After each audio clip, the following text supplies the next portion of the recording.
Little did I know at the time that this mountain is arguably the deadliest mountain in America. I think it's time to go down!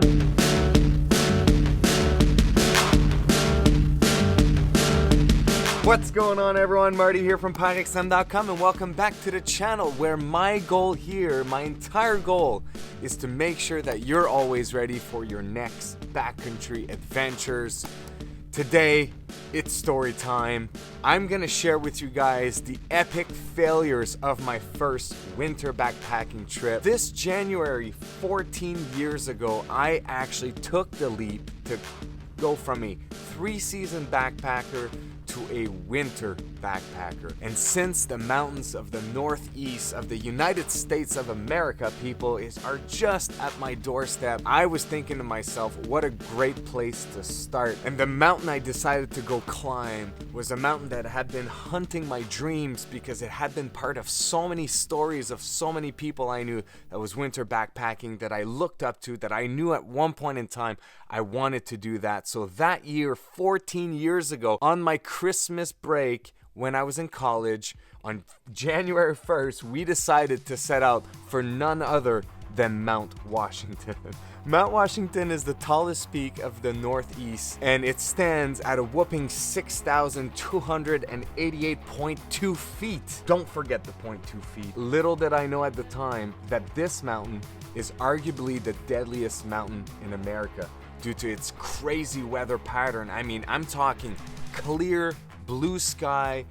You can see out for miles and miles and miles, and within 15 minutes, everything can change on you to a full blizzard where you can't even see your own hand in front of you. It held the record of the strongest wind ever recorded for the longest time, and that, my friend, coming in at 231 miles per hour. Climbing Mount Washington is always a challenge, summer or winter, but doing it in the winter is not a task for beginners. This mountain is a challenging mountain with real dangers that you have to be aware of. There are avalanche dangers, there are serious weather conditions, and you're extremely exposed when you try to push for the summit. So as you can imagine, my first mistake here is the lack of knowledge of me not even knowing what I'm going into. I'm just a young kid excited to jump on this adventure. Let's set the scene a little bit here. It's January 1st, 2007.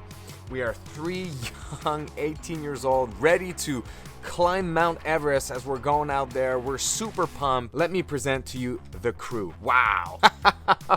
Would you look at that? Woo! And we wondered why we were single at the time. So from left to right, obviously, if you can't recognize me, I'm the dude with the long hair on the left. Luc is in the middle, and Frank with the really weird hat. Why did he go for that hat? I don't know. Man, he could have gone for so many hats. Doesn't that inspire you confidence of our abilities and our skills, as we are excited to eat dry food for the first time, I would assume. We have about 5 hours to go to make it to the AMC Pincam Notch Visitor Center, which is literally at the base of Mount Washington. It's a road trip. We're going out. We're drinking Red Bull and eating McDonald's along the way. You know, just the classic that 18 years old do. And we get to the visitor center, and the first thing we do when we get in there, we rush inside and we search for the map. Yes, you've heard it right. We set out to climb Mount Washington without having a map prior to leaving our house. To be honest, we didn't even know which trail we were gonna hike up. All I knew from the stories is that there was this place called Hermit Lake at the base of the Tuckerman Ravine. The goal was to set up camp here and basically climb up Mount Washington and come back down. But at the time, I didn't even know about Lion's Head Trail. Again, just so underprepared for such a big mountain to go. So we get to the visitor center, we look at the map, we figure out what exactly is gonna be happening. We're pretty confident, we're excited, we're stoked. We pack up our bags and up we go on the mountain. So far everything's going pretty good, although you can see all the mistakes that we've made from our inexperience from the past and the fact that we were straight up idiots.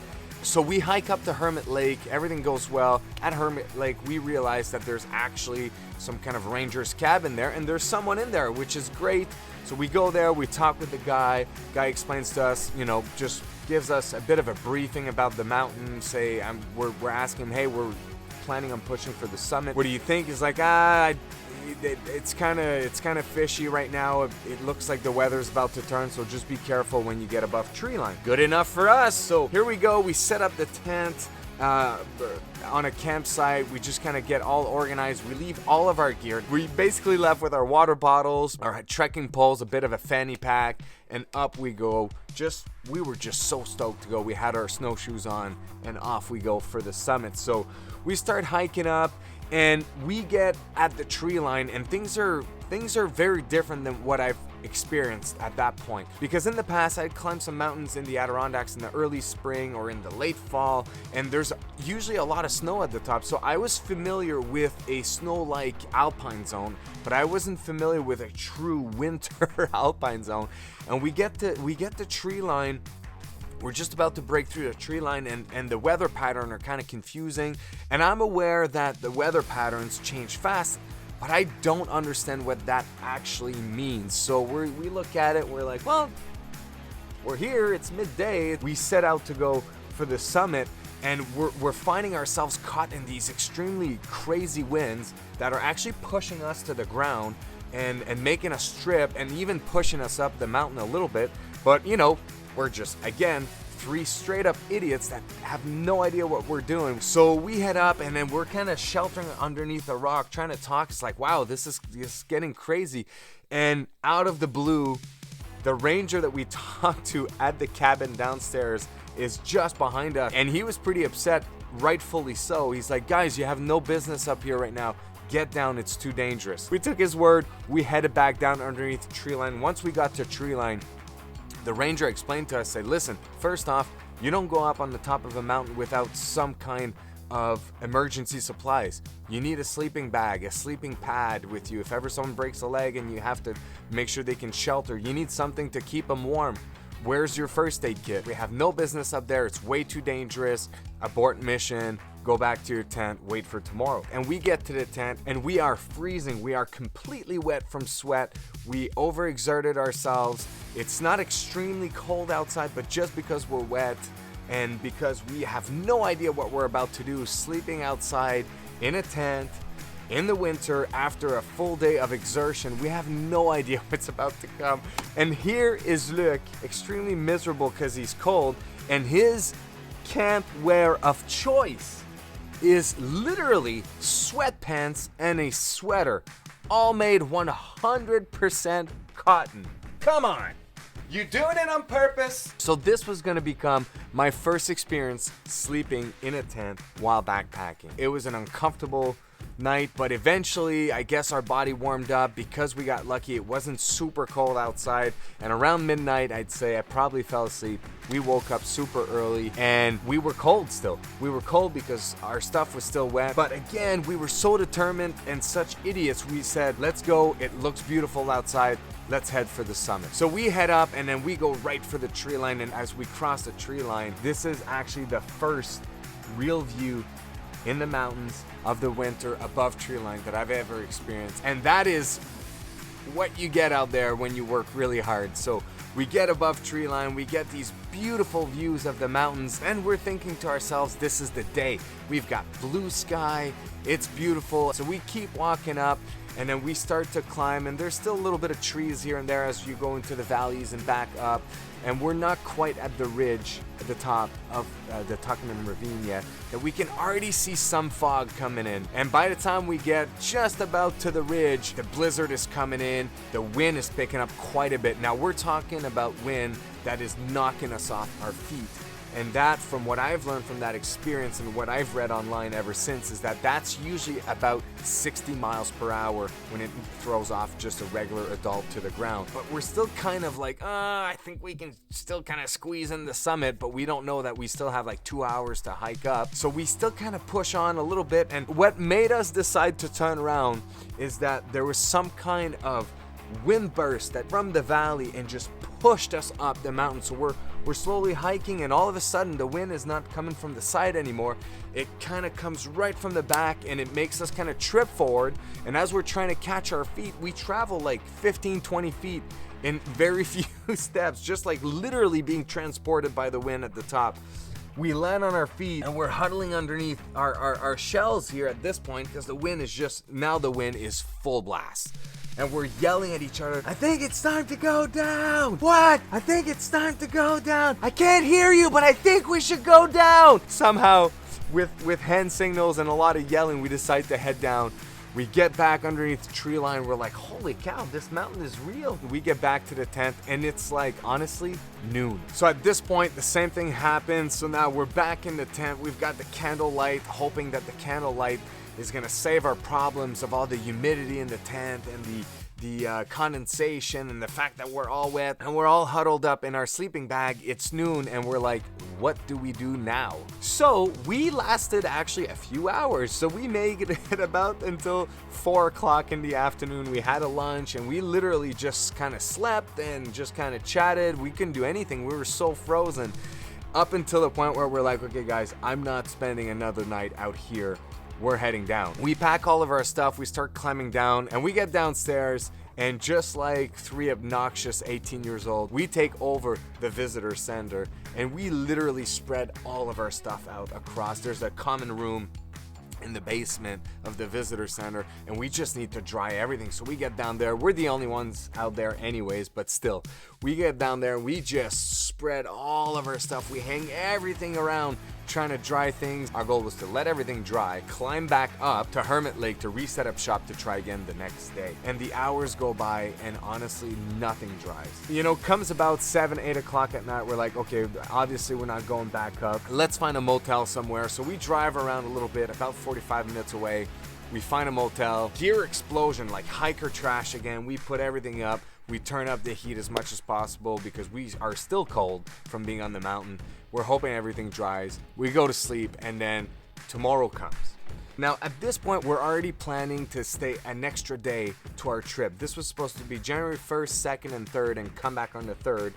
Now it's already January 3rd and we decided to stick until January 4th around to try one last push for the summit. The one thing I forgot to say actually is while we were all spread out in the visitor center, we had the time to talk with the people upstairs. They explained to us that there was an alternative to what we were trying to do because we found that sleeping in a tent was just so uncomfortable. We didn't have the know-how to make that happen. So they told us about this cabin at this other ravine that we could go up to.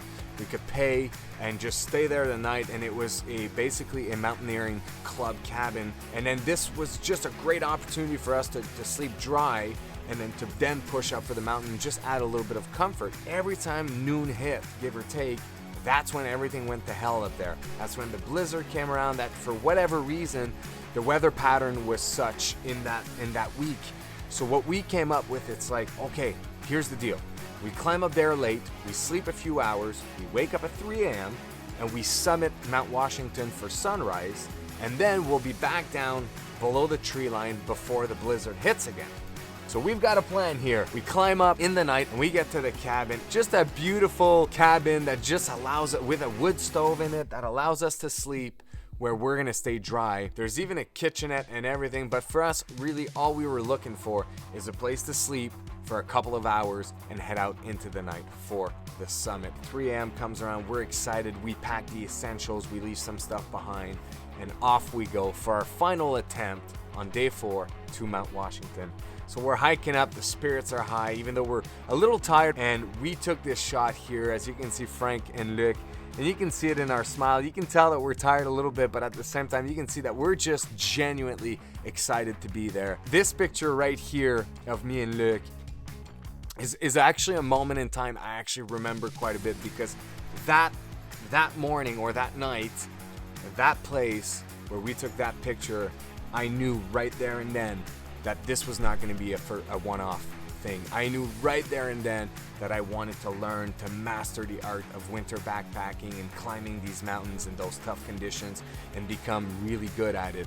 I knew I had a steep learning curve ahead of me, but just those peaceful hikes, those soundless nights. There is so much beauty in the winter when you're out in the backcountry in the true wilderness. And that moment in time, I just knew. I was like, this is what I'll be doing. We keep hiking and we keep hiking and we get to the Tuckerman Ravine ridge at the top. So we made it past tree line. It's still a still night. There's a couple of clouds that kind of roll in, but nothing crazy. And then we turn around, and this is what we're greeted with.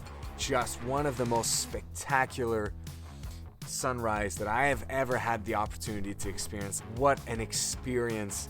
And you can see the sun peeking out. And we, you know, since we didn't make it to the summit for sunrise, we stuck around there to watch it a little bit just so we don't miss it. Again, just another thing that reaffirmed my statement that I was gonna now be doing this for a long time. So we keep hiking. Along the way, our water freezes. We don't have access to our water. Actually, the water is clear in there, but we can't even open it because it's just frozen. And there's nothing more frustrating to see the liquid water inside your Nalgene bottle, but your lid being frozen shut. We climb and climb, and honestly, Mount Washington, when they say it's an exposed peak and it's dangerous, the challenge with it is that you are above tree line for a long time. But we kept on pushing, and at last, after 4 days, 3 attempts, and just so much effort, we made it to the summit of Mount Washington. And you can see here, just, I don't even know, Frank can't even stand anymore at this point.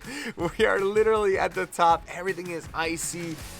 There's visibility. We can see really far, but the wind is really starting to pick up. And here's my shot here. Again, Frank is still on his knees. I don't know why.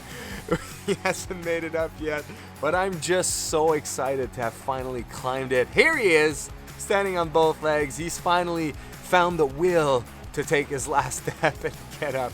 But we're just so excited to be up there. We're celebrating. This is literally me leaning into the wind, just to illustrate how crazy the wind gusts are. And this is as we turn around, is the view as we're coming back down of the Tuckerman Ravine and the ridge we're about to go down. But it's just such a beautiful place to come about in the winter. And the visibility was nice, but the wind was really picking up. So we decided to head back down before we get caught in every other situations. We were caught every single day that we tried it. So, and as soon as we hit the tree line coming back down, blizzard came back around, the fog rolled in, the wind picked up even more, and you know, we couldn't have timed this better. And that is literally my first winter backpacking trip. And the big fail in this is that it turned into literally a hiking trip because we did not have the skills to backpack with our tent and our gear and sleep overnight in the wintertime. This was one of the stupidest adventures I've ever been on because of our lack of experience, our lack of knowledge, and just our sheer stupidity around it. We did not know what we were doing, but it's what motivated me to just want to learn more. I've been saying this a lot lately if you've been on the channel. Winter backpacking is an art. It's an art because it requires time, it requires experience, it requires for you to go out and live it. And it's just been, ever since then, a pleasure and something that I've cherished a lot to learn more about it, learn how to master the art a little bit more and more every day, because every step you take, every action you take while winter backpacking, from the speed to which you travel, from when you change, from how you manage your water, everything is delicately intertwined and everything works together. Your system as a winter backpacker, everything is tied in to make you successful. And that's why today I'm here to let you know that don't be afraid to fail. Don't be afraid to push your limits. Don't be afraid to step outside of your comfort zone, because every time you do that, that's how you experience these really high moments. Please do it safely, do it wisely. Go ahead and watch right here 31 winter backpacking tips in 31 videos. I've put this up for you guys so that you don't make all the mistakes that I made on my first winter backpacking trip. Make sure to check this out, plan your first winter backpacking trip, and I will see you guys on the next video. Peace.